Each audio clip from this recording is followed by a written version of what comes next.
This session is now being recorded. Again, thank you for joining us. I will now turn it over to today's presenters.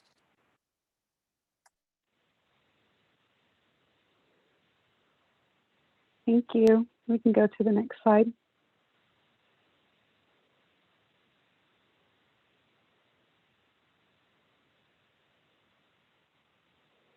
And again, we want to welcome you back to a deeper dive into restorative approaches. Very happy today to be sharing time with our sister TA center, Rural CAP. And I am privileged to introduce Joie Millet, who serves there as a program director. And she will be introducing our facilitators for today's session. Thank you, Joie.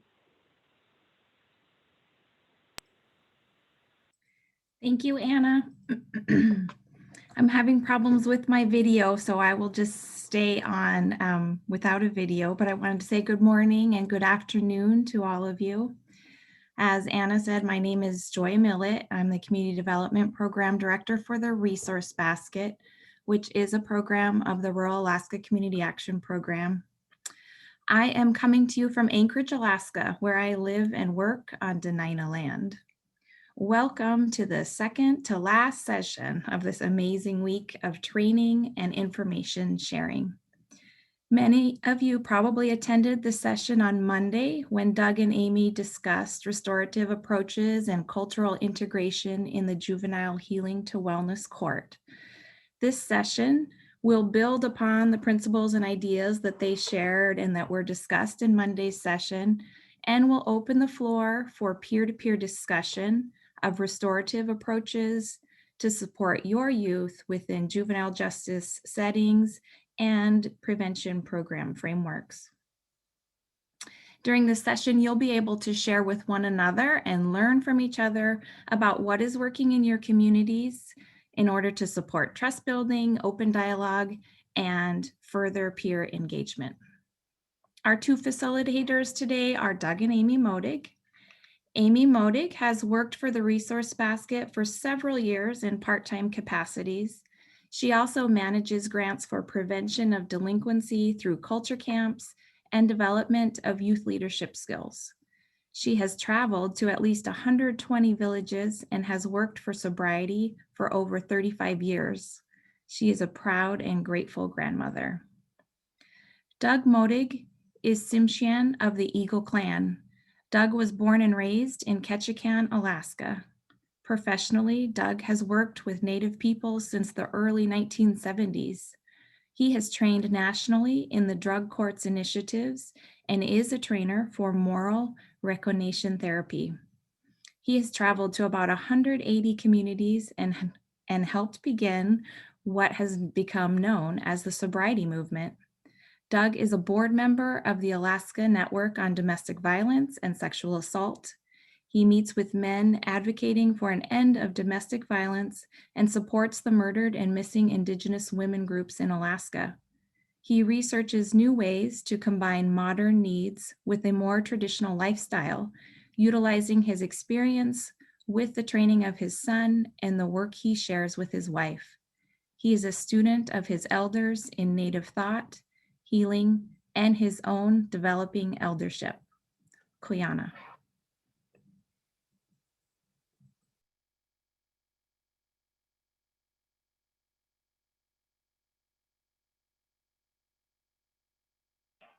Thank you, Joy. Yeah, I need someone to turn on my video, apparently. I can't turn it on myself.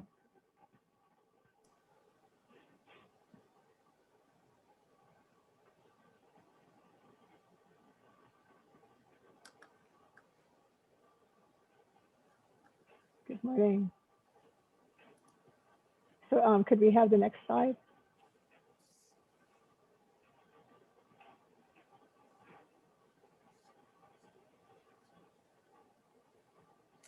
Oh, there I am.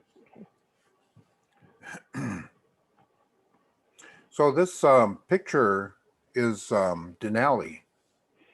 And the Alaska tribes have lived in a kind of circle around Denali. The Koyukon, Tanana, Dena'ina, Atna, and many others, whose names are lost to us now. But the first person to summit that mountain was a 20-year-old Koyukon, Walter Harper of Tanana, in 1913. He was helped by 2 Gwich'in teenagers. Then, 106 years later, in 2019, Tusagvik Oliver and Munangnak Wilson Hogendorn, 21 and 20-year-old Inupiaq brothers from Nome, Alaska, summited the mountain. As first of the year, they said they broke the trail for those following. They said they got ready to do this hard thing by doing hard things, but still the younger one lost 19 pounds. They wanted to give up, especially at 17,000 feet, but they were able to encourage each other, and thoughts of their relatives helped them find the willpower to continue on.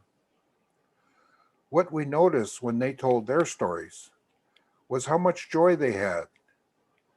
They must have blessed Denali with their joy. It makes us think of all our youth, the joy they bring to the land, to sports, art, families, to us, and all our tribes. As you breathe in the beauty and medicine of our great one, the other word for Denali, and yours, remember to fill up with joy too. This makes our land so happy. Welcome to our circle today. Thank you, Doug.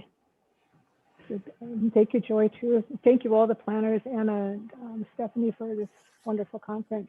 Can we have the next slide, please? So as we began on Monday, we talked about the different historical systems of justice that we used to have for discussion and healing. And there were the Kajims, Longhouse, the Clan House, the Kaziak, Kazis, the tribal councils and sweat ceremonies and in the ceremonies.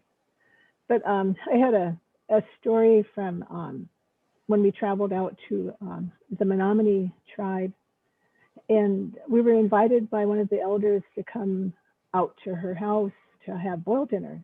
And we didn't know what boiled dinner was, but everyone that we had told, you know, hey, we're gonna go to so-and-so's house, you know, for boiled dinner. And they said, oh, lucky, maybe I'll come over later. And then when we were all done eating, it was just so fabulous, you know, great big terrines, you know, this pork and, you know, and beef, but also it seemed like 20 kinds of squash. And it was just an amazing dinner. It was just such a feast. But we sat talking afterwards, and we had about 20, 25 people there, and they're all asking us how we did things in Alaska and what did we do for this kind of, you know, occurrence and this kind with our youth and our elders. And then I turned to our hostess, who was way in her 70s, and I said, you know, I've heard that you worked with, you know, longhouses and the tribes here, and we had like Senecas and Mohawks, you know, Mohicans, and besides Menominee. And she looked at me and she said, honey, we're in a longhouse right now. That's what we're doing right now, is longhouse. And I felt this connection with that, because that's what we do, you know, up in my home area is Kashim. And then in community hall, you know, and we just, we sit around and we talk about the issues of the day. And I felt like we have this common area of, you know, being open with each other and communicating and talking and trusting. And so I'm looking forward to the peer sharing today, and I'll turn it over to you now, Doug. Thank you. So, you know, part of the work that we do involves communities. And one of the challenges is to figure out a way to share with one another and talk with one another and share those innovations that have worked. Now, as we move along, I'll kind of remind people that when we started out, we talked about vision, being able to see in your mind's eye what we want for our community. and that we need to remember that anything that we want to do comes from within our, not only our communities, but within ourselves. And as we learn, we help our community and we help ourselves as we're involved in this process. So Amy and I began back some 35 years ago, as Joie was saying, to create sobriety in Alaska. Our particular, the way that we worded our first vision statement was to create a world unimpaired by alcohol. And because when we first started, that was what it was. So that's what you need to keep in your mind's eye, is that we're not trying to eliminate alcohol. We're trying to lessen the impairment. We're trying to lessen what happens as a result of alcohol, because we can't just ban it. It's going to be in our world. And so all the drugs and alcohol and the violence that we're surrounded by is it's not going to go away. What we need to do is learn how to live in a way that allows us to allow it to be there without spending our energy fighting sort of like windmills, trying to defeat something that's going to be there forever. So the purpose of this session is to share our visions with each other, to clarify what that means to your tribe, remembering that we're using a brand new technology, and that as we stumble along, our intent about communicating with each other needs to be so strong that we overcome all the technical difficulties. For example, when we first started creating what became the sobriety movement, and we shared with one another, it started out with a small little tribe in Canada, and then was shared with us in Alaska, and ultimately shared with our people and our brothers and sisters in what we call the lower 48, which is the tribes in the other tribes in the United States. And what it is that we began that same journey. Well, some of us have been on that journey for quite a long time. And in order to continue that, we need to talk with each other and deepen our understanding so that we can share these innovations that work. So mechanically, the way we're going to do that is, one is that if you have something to say, you have a question to ask, raise your hand. And that's using the raise hand function that's down at the bottom of your screen. I think there was another way we were going to do this. In the chat box. You can also enter questions in the chat box. Amy's going to monitor that. I think other people will help to monitor that.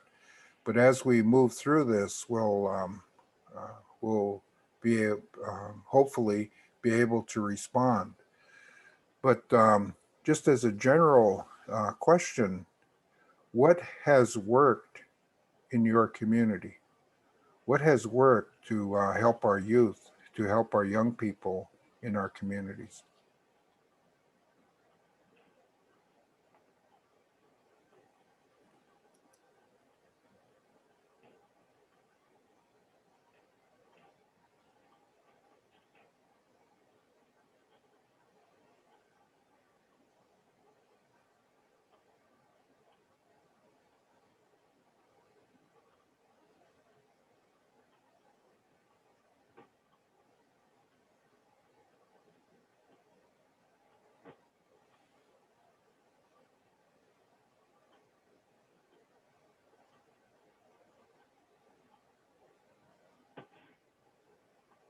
Yeah, yesterday when several days ago, I think people were talking about the Healing to Wellness courts And some of them have been very creative in reaching out to their young people and empowering them to actually be judges,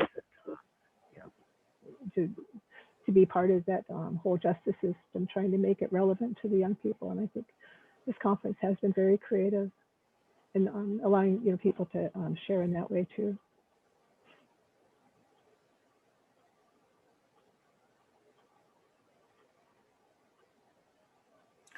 Well, the other part too is that Amy's been sharing with me, she's been attending all of the this conference, or most of it anyway. And that what amazes me is being able to use this technology, sort of like the Zoom meeting, to begin to share with one another what is occurring within their tribes in different parts of the country, to share their music, to share their stories. It's like we had a need over the course of the year because of the pandemic to figure out a way to reach out to one another. And people have figured out really creative ways to be able to do that, to be able to connect with one another. So that's one of the ways that that we see that occurring right now. I'll use another example, and that is actually when we first started working with sobriety in Alaska, is that one of the requests that we had was from the tribes to create what they call culture camps. And as you see in one of the pictures that we use, or one of the slides that we use, the youth are engaged in a culture camp. And at the culture camp, they're learning from their elders, and they're learning from other community members specific kinds of skills to be able to use their cultural past, the things that they learned in their cultural times, and apply it to today's world. What's so interesting about that is that the need is so great that that the thought was, well, how are we going to be able to continue this? And what has happened is that people always figured out a way. There is really no funding for that. There's no funding for culture camps per se. In other words, in that if you were to look for a funding source, they might be able to do that 1 year, but for 35 years, they've continued to have culture camps all over the state, and they continue to this day. Doug, we got from Nicole Nichols. She's pointed out that they were able to get their judge to accept youth attending pursuits instead of standard individual counseling.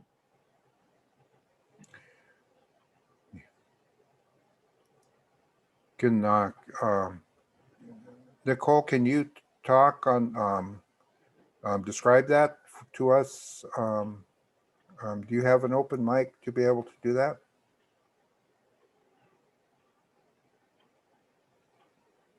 Or are you too shy? No. Well, where is this? I can Nicole, see. I can see the chat, but I'm wondering where this occurred. Is it on a reservation in a urban area? Oh, okay.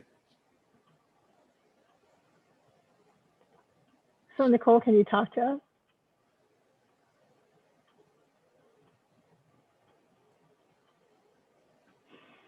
Anna, can people talk to us? Oh, okay. Oh, I see. Yeah, Nicole noted she doesn't have a mic, but I see she responded here at the Cheyenne and Arapaho tribes in Oklahoma. Wonderful. Yeah, like when you think about overcoming the different challenges, right? One of them is how do you, like, there's 4 different elements at least that that people need to awaken in order to learn to live successfully in the world, right? Mentally, physically, spiritually, emotionally. But most of them do not have a way to access them. And so it's real innovative for a judge to be able to say, well, you can take part in prayer sweats, you know, and be able to relate to the world in that way instead of with straight out counseling, because the development that happens within our tribes, um, especially personal things, come from within the individual. It isn't something that can be imposed upon them. They have to find it within their hearts to be able to do things.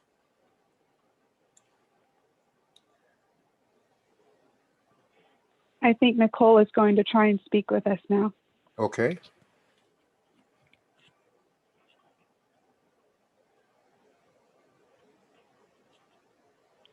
We can't hear you yet.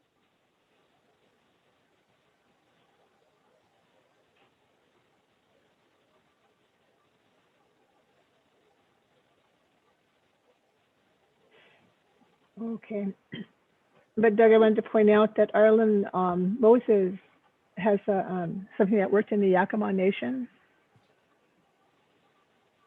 So can we try to see if he can talk? Okay. Can you share his name again and I'll unmute? Arlen_Moses.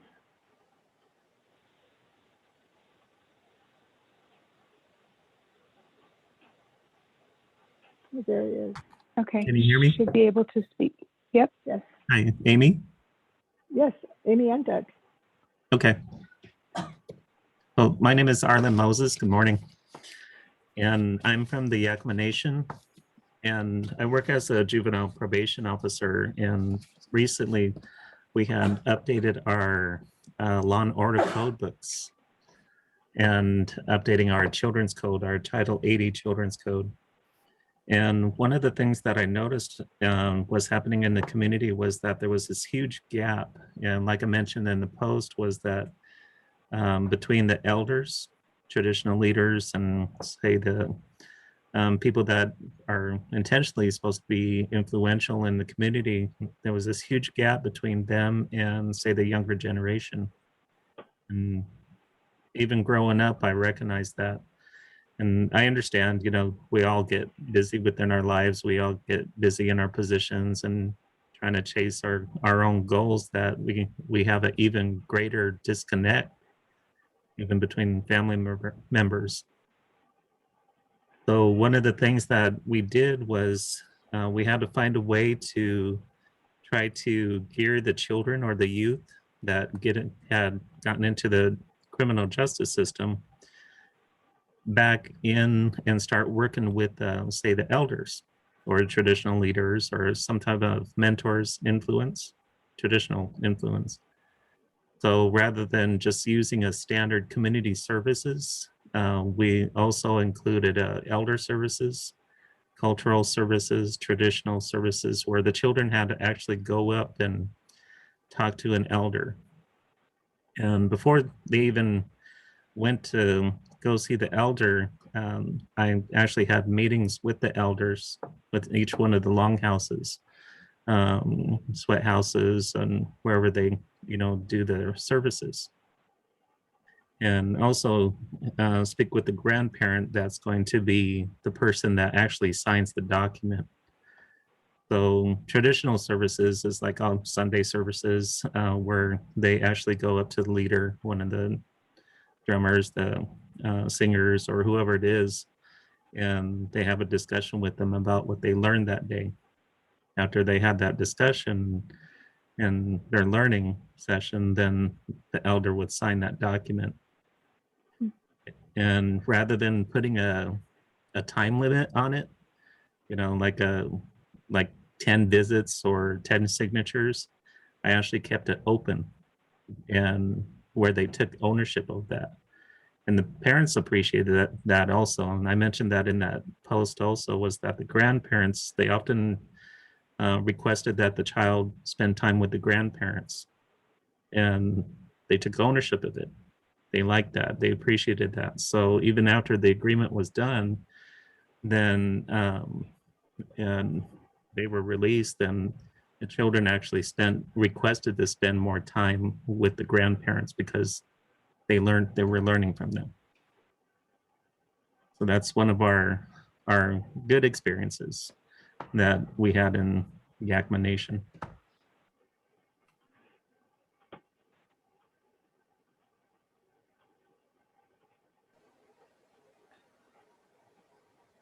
Thank you, Arlen. So one of the, just sharing a little bit about Yakama is that Yakamas have been sharing innovations that work since I've been working or had worked in the lower 48. And this began in the early 70s. Some of the people there, not only did they have an impact on the way that tribes work with the tribal nations work with other nations, including the US government, they've also developed innovations that have helped the development of their youth and young people, and provided services in a way that reaches their community. And in some regards have demonstrated the kind of leadership that occurs. And so be able to use a process that connects young people with historical generations, their elders, their some of their the people with cultural wisdom, is a way to help our young people begin to identify with who they are and what nation they come through, because ultimately development does come from within. And so being able to do that as and help them do that as a probation officer is really a good thing. So thank you for sharing. Thank you. Can you do the next slide there?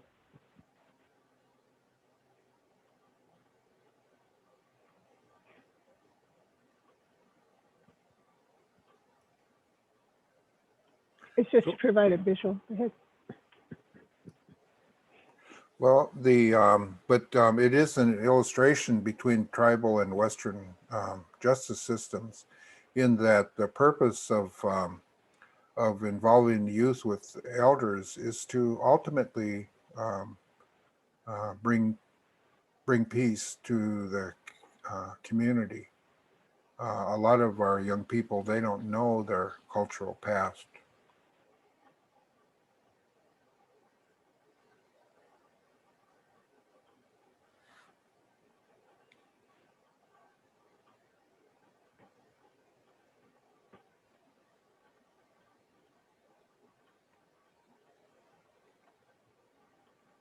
Well, that's what I liked about this, one of the sessions there, especially the one down in Oklahoma, where one of the legal people said that she had never been part of, she didn't know the Indian people, and then until she was part of the youth courts there. And then she got to go not participate, but see the dancing and the vitality of the cultures. She was just so moved to be seeing where the youth came from that she was seeing in court, that it really helped her get a personal perspective of the worlds that they came from, which were very rich, and vital.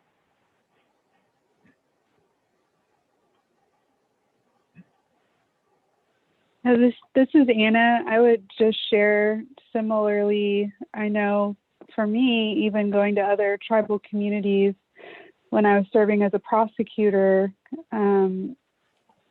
some tribes, they can't afford to have legal counsel or somebody there all the time.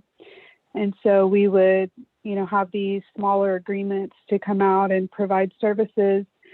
And so as much as you want to be involved. Sometimes it was challenging because, you know, I didn't necessarily have the ability to be there all the time. And so I think that could be a challenge for judges who are coming into a community and they really do want to build relationships, but maybe they're not able to be there all the time. So I don't know if anyone has experience in how to keep that engagement and really involve and invite those individuals into these spaces where they can get to know the community better and get to know the families better, because I know that that relationship building is so important.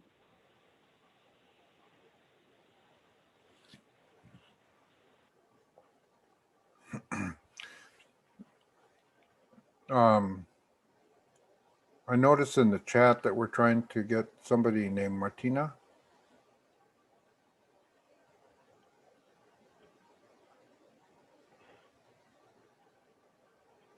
I was just, Doug, this is Joy. I was just reaching out to Martina and Kenaitzi, and I know they have a really powerful circle that they use with their Healing to Wellness court. And I don't know if she's willing to share, but if She says that she says she was. we would, then we can unmute her. Anna, can you see her name? It's Silik. It's TS.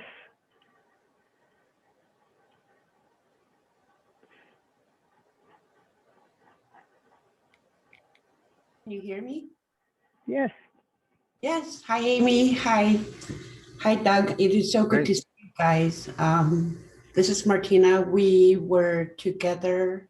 Last time we were together was at the blanket exercise at Girl Cap.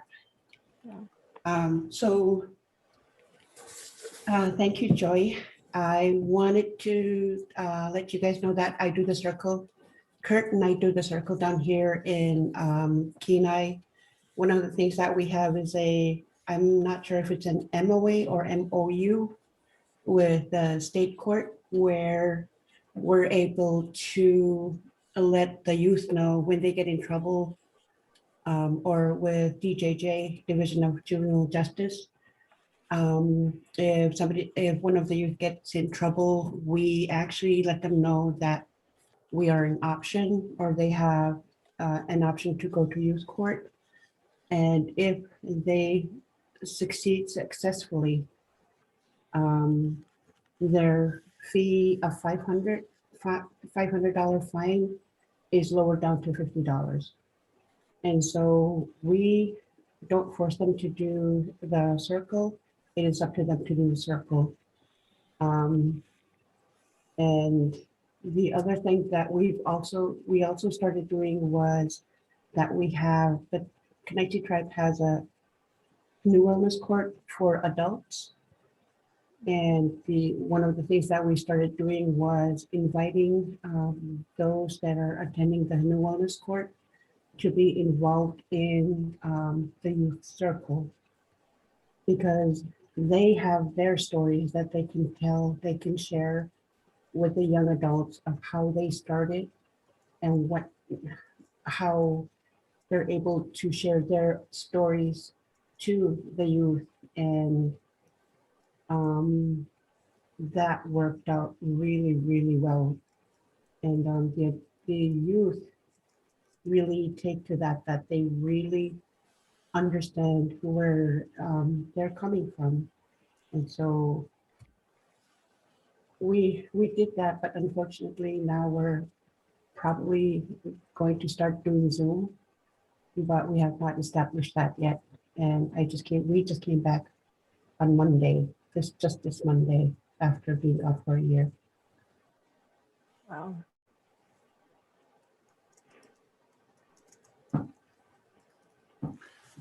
So the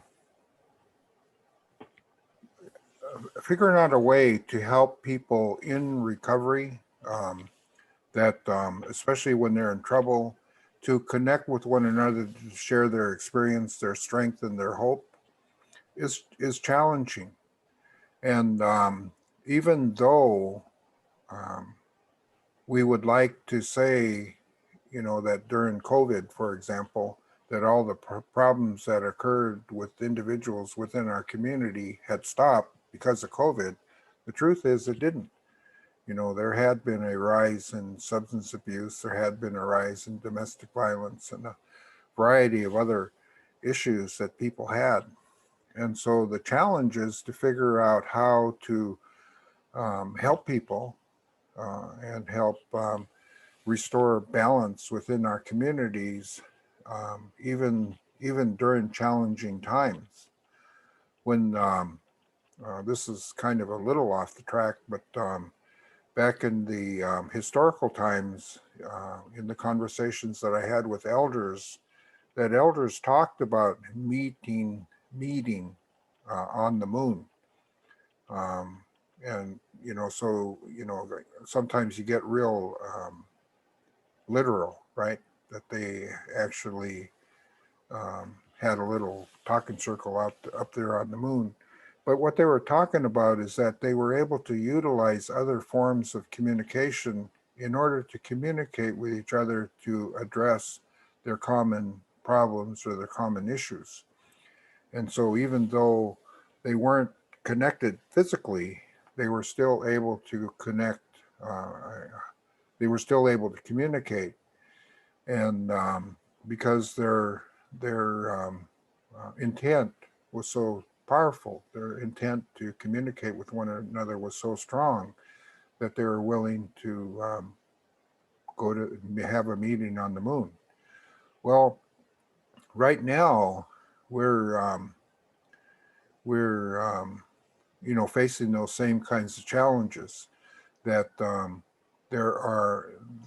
we face some common concerns in different parts of the country, but we don't have to be so far away from one another. We don't have to be so far. We don't have to be disconnected. But it does take a pretty powerful intent to be able to communicate with one another. Some might not, you know, well, some people wouldn't remember that back in the early 70s, when we were trying to address some of the emerging problems, the emerging in our awareness, even though we knew they were there, such as alcohol and drugs and domestic violence and suicide, way back in the 70s, that we came together as a community and talked with one another. And we shared ideas with one another about how they came to be. And so that some of the people that were at the table, you know, came from, as an example, from Oklahoma. They came from Washington, and specifically the Yakima tribe, as well as some Alaska Native people.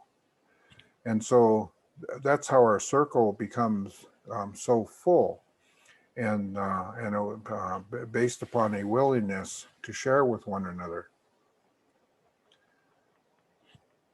One of our Alaska Native people, Mike from Cake, you know, had asked Amy and I to come down to his community to help develop a process that would work with Native people. And so we talked about the different experiences that we had, and how at least to give them ideas about how we had seen things done in other places. And then on their own, they were able to reach out to other people to create what in their community what was called the peacemaking circle. And the peacemaking circles were a way to address. But what was more to the point was that the peacemaking circles was made up of different members of the community, some of which were traditional people, tribal elders, but Mike himself was a magistrate. They had probation and parole people involved. They had alcoholism and drug abuse counselors there. They had people from the church community involved as well. And so all those people came together as a community to address the issues that the young people were facing. And to a great extent, they helped many of the young people attain adulthood. And that's what we're trying to do now. The other challenge is in this kind of a setting is when we try to share innovations that work, is that with this kind of a format, there were two things that we did, that Amy and I did. One of them was that we had this kind of a forum. We had a either teleconference or a way to communicate with each other electronically. But the other way that we had was that we knew the people that we talked to that came online, so we could ask specifically direct questions about and encourage them to share what they were learning, so that because it feels kind of awkward. It feels awkward to try to communicate across time and space using a format like this, but it isn't impossible. And you know, as you know from your experience over these past few days, that our young people, especially, have been able to do this and create a forum that actually is pretty impressive. At the same time, we still have the practical issue of what can we do to help make the lives of our young people better.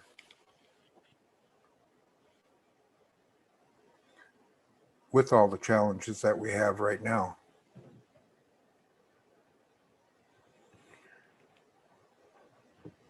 Well, one thing I wanted to talk about too is that, you know, we have all these different practices that we have done. And what we found with so many, you know, different tribes, we have, you know, little tribes up here. We like have village tribes that are recognized federally, so that we have 229 right now up in Alaska. And some people have been so traumatized, you know, through the historical trauma, and they've been so colonized that they feel embarrassed to want their traditions to be part of the modern world.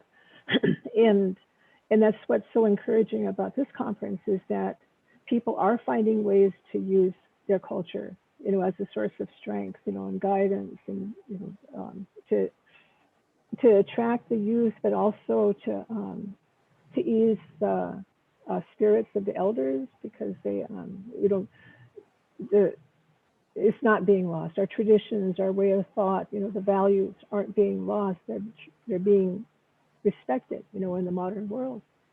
And I think that's so encouraging, to be models for some of our tribes who still feel so embarrassed that they want, you know, the old ways. And but I think I hope that we can find a way to share this kind of information, you know, to all of the different communities around.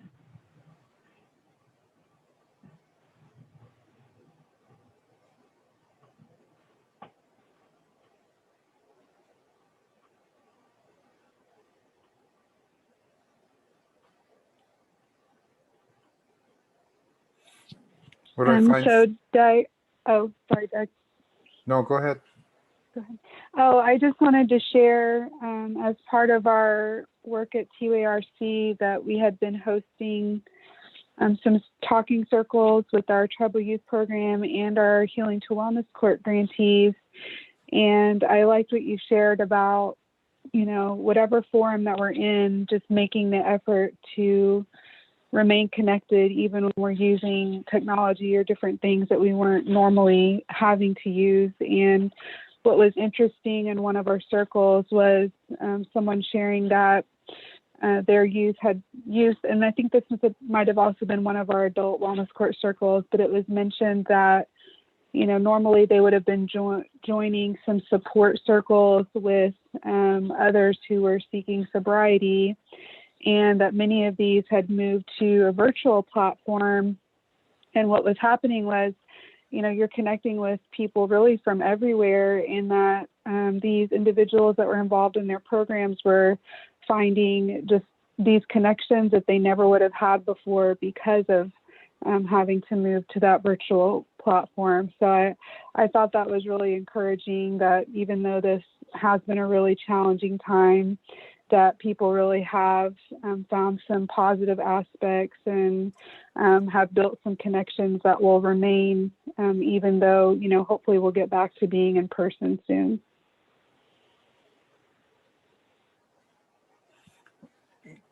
You know, we're in a lot of ways, we're sort of isolated from one another, but the isolation really is in our minds, not actually, because there's so many different ways that we can reach out to one another.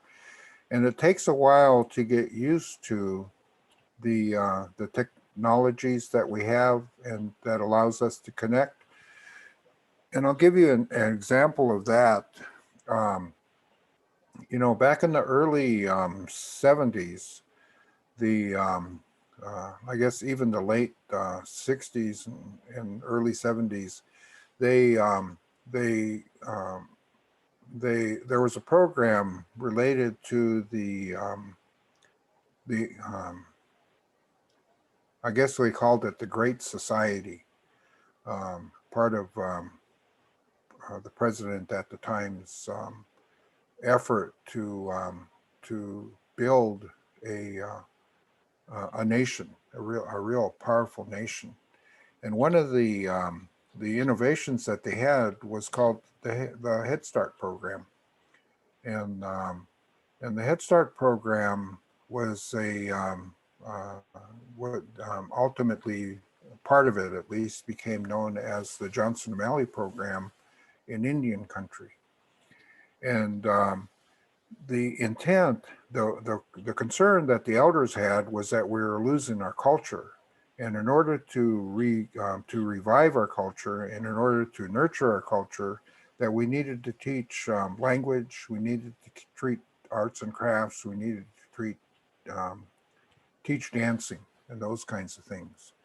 And so during the Johnson O'Malley days and those programs, when they had their meetings or their conferences, they talked with one another about what they were doing. And some of it had to do with the powwow societies sharing with one another, and the prayer ceremonies that in order to open and to close in a good way. And those things were talked about and shared with one another during those times. Well, our Alaska Native people, specifically my tribe, were able to participate in those things. And you know, in my tribe in particular, they didn't, there was a real strong disincentive to practice our cultural ways. And so we didn't, you know, we didn't do any dancing. We didn't do any of this, the drumming or the singing. We didn't do the arts and crafts that were related specifically to Alaska Native thought. What we saw, it demonstrated by tribes in the lower 48, what we call the lower 48. Some of them brought it back from the boarding school days, but mostly during the Johnson O'Malley conferences, they got to see firsthand how young people were able to become identify better with their tribes when they saw what occurred. And so there were four what we called aunties in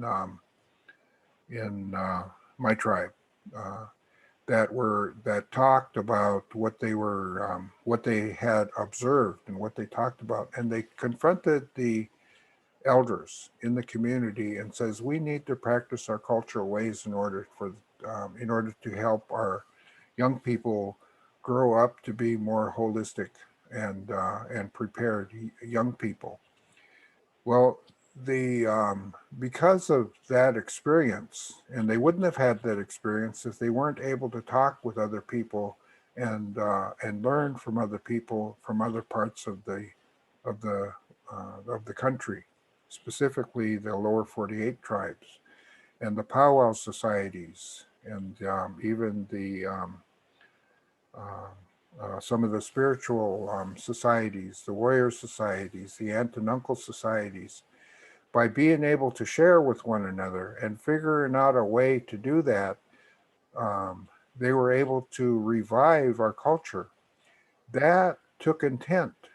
That took a willingness to do this, even though we're really shy. We're real shy to do it.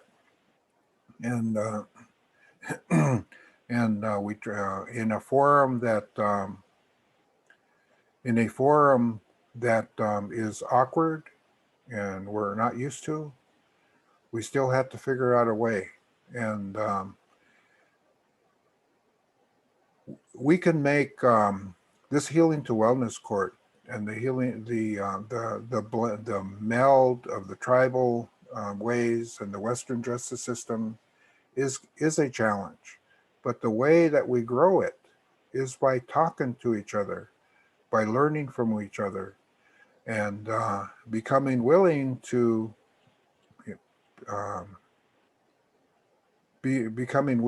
sort of step out there and say, okay, I want to learn, and I have something to say, and I'm willing to risk doing that, because that is the biggest challenge, is stepping outside of your comfort zone, if you will, in order to grow a new world and to create a new future. Yes, thank you, Doug. There was a question about that there was a mention of Gona during one of the sessions, or actually it was from one of the questions that we had. And they heard that the tribal communities have Gonas. And is this another restorative approach?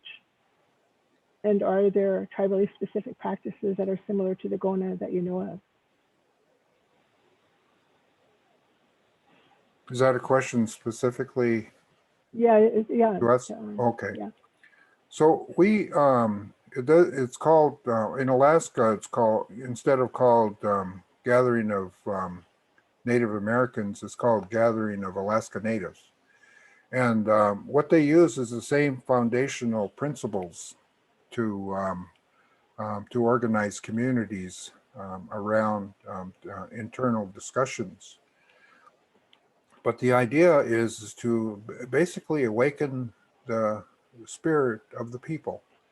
And it is one of the ways, Gona or Goan is one of the ways in which that occurs.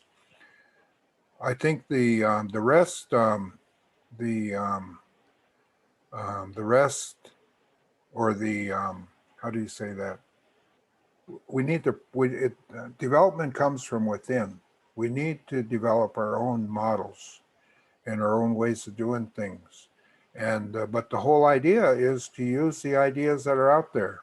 And so Gona is a good idea. And to make it as part of our Alaska Native community, we need to go about doing that too. So yes, there are some that work with that model, and they've been up here for quite a long time, the Gona people.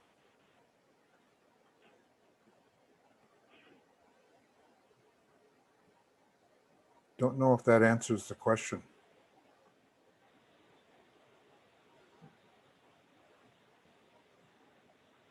Doug, I was going to comment on your sharing about the Head Start program. From like my family story, even my mom back in the 50s in school, they were told not to speak their language. My grandmother would tell her, don't speak at school, because they didn't want her to get spanked or be in trouble for speaking her language. So she was discouraged from that.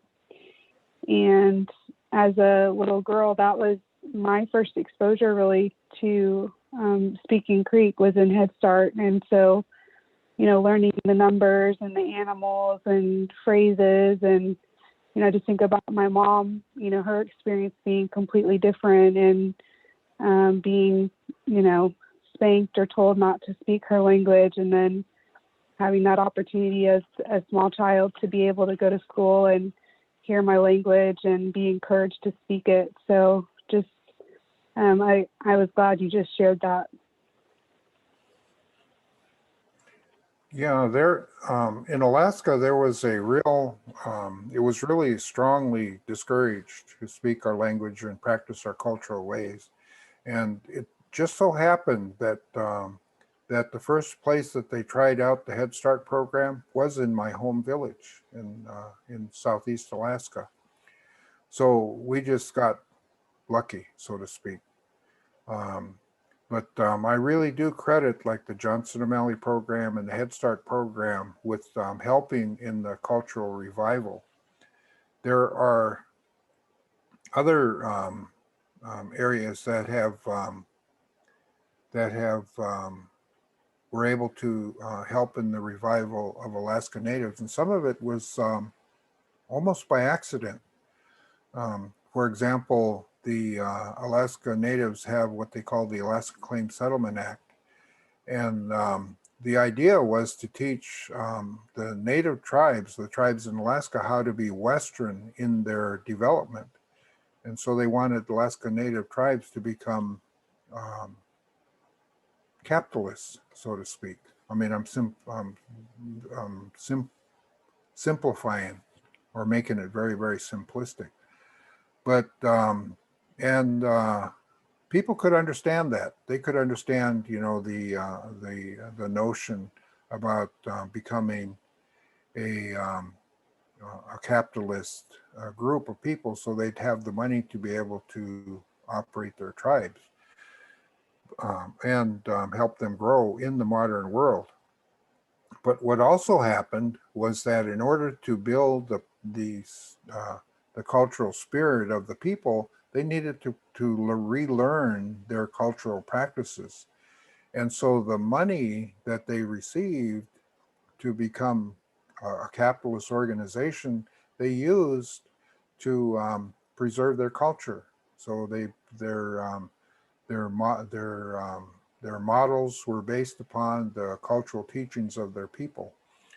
So even though the intent was to become Western, the insistence on identifying with Alaska Natives became really important, and that's what they did. And so when you look at Alaska Native corporations and organizations in Alaska, they all follow a traditional Native theme, Alaska Native theme.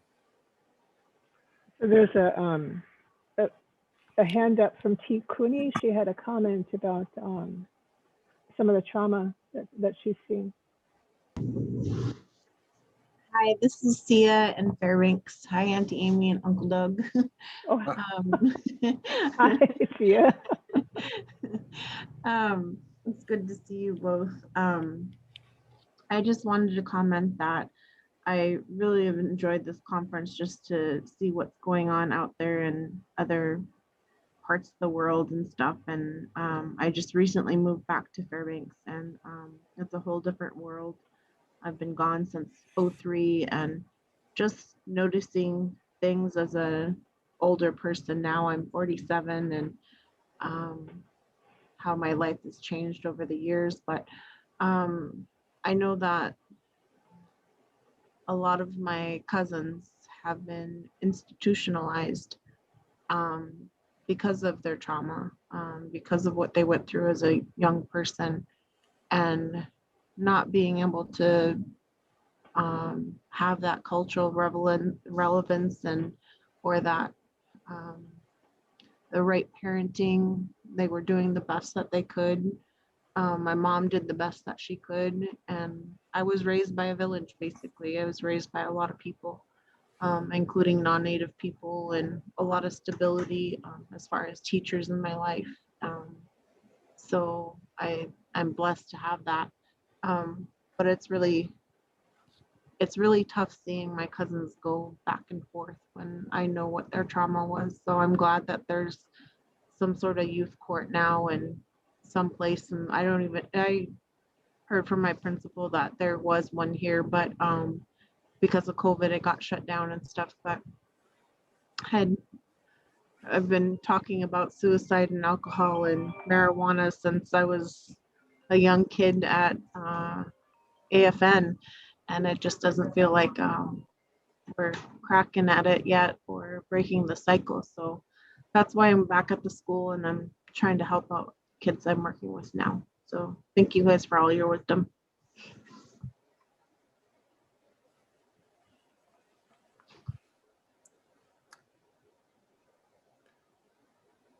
Thank you for sharing. You know, the in direct response to your question there, yeah, it's true that our our generations have suffered trauma. You know, they experience different forms of historical trauma, and then we have figured out lots of different ways to describe it. ACEs, historical trauma, epigenetics, you know, a lot of different ways to describe what is occurring. But the real challenge is to figure out a way to heal it. How do you heal the hurt, you know? And part of it with the Healing to Wellness courts, there's a section in there that talks about developing your thinking skills. And I think the part of the conversation Arlen Moses from Yakima had, you know, has talks about how do you practice your culture by working with your elders. Well, that because that practice of engaging with the community and being in service is part of learning how to rethink your life and how to use your experience and be able to share your sort of strength and to be in service to elder communities and begin to share with one another so that you begin to think differently about your circumstances. Yes, it's difficult to overcome the trauma that we'd experienced, and both myself and Amy can speak to, you know, his trauma in our lives. But the other part about it is that you can live past it. You can develop useful lives after it, and that. But it's not only us, but it's also young people. And even though you're 47, right, you're still a young person. And that is part of the kind of that's what gives not only us hope, you know, as a older generation, but it also helps the people that that you encounter in whatever forum that you're in, you know, including schools, including the court systems. Yeah, I think I met you guys back when I was 14 maybe in Glen Allen. Yeah. We've been at this for at least 35 years. I think it's been longer than and you know, the hope is, well, just never giving up, right? You know, the hope is that you know, our grandbabies, you know, will never ever, you know, our son has never seen us drink. We've you know, we've been sober for his whole life, and as we grow, we're overcoming, you know, some of the legacies of our childhood. Hopefully, as we continue on, we'll be able to create a whole new generation of people that that our historical past will be a past, a faded memory. But it's, you know, people like you that are growing and sharing with, that's helping that to occur. Doug, I think we're going to have to shut down this, you know, and we just seems like we just got started, you know, and there's so many questions that I think we're going to have to, you know, begin the closeout process. And I forgot, we have to be done by 11:30, right?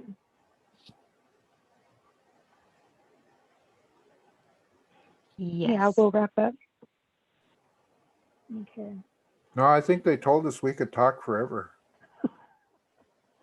Wouldn't that be fun? Yeah. Get your pillows and your blankets ready. We're going to be on all day. Didn't we tell everyone the conference is never ending? I will just quickly say, I know Doug and Amy, you're going to close out. We have some closing announcements, but I just want to share that I got to meet you all now 3 years ago. I can't believe it's 2018 and time has flown by. And I just want to thank you again for your contributions to this meeting, for your sharing, for your willingness to answer questions on the spot. And I just thank you again. I look forward to seeing you in person.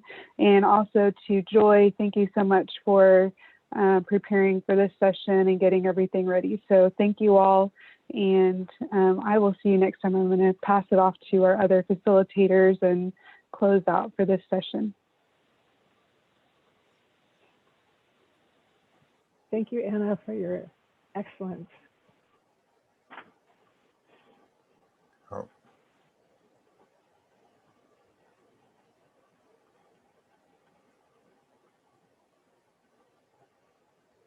And are we ready for the next slide?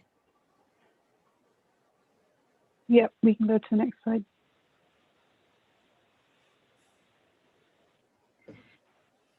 So as you know, this conference was sponsored by OJJDP and the Tribal Youth Resource Center. We're hoping that post this conference that you'll contact us so that you can work with people that have been presenting and other resources that we have to offer. Thank you, Amy and Doug, and also want to thank our TA partner, the Resource Basket.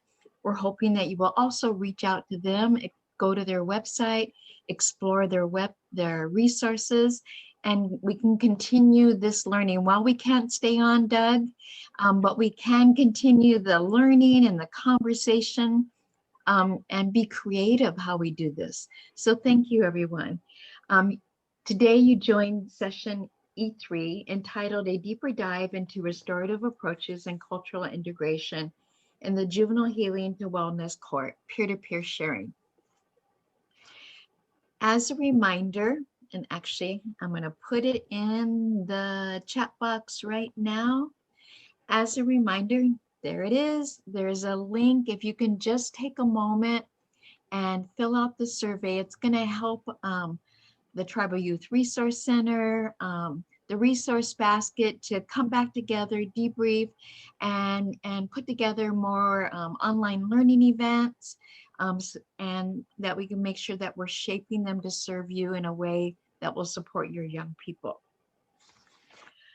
Additionally, at the conclusion of your participation in the 2021 OJJDP Tribal Youth Virtual National Conference, we ask that you take a moment, that you go into that lobby room. There's a sign that you can click at. Our evaluation for the whole conference is there.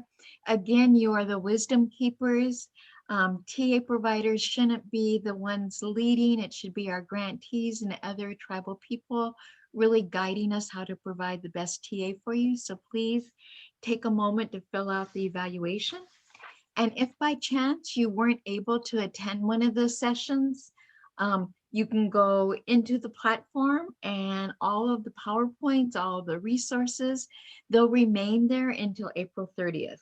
After April 30th, you can go to the Tribal Youth Resource Center website, www.tribalyouth.org, and you can find them there.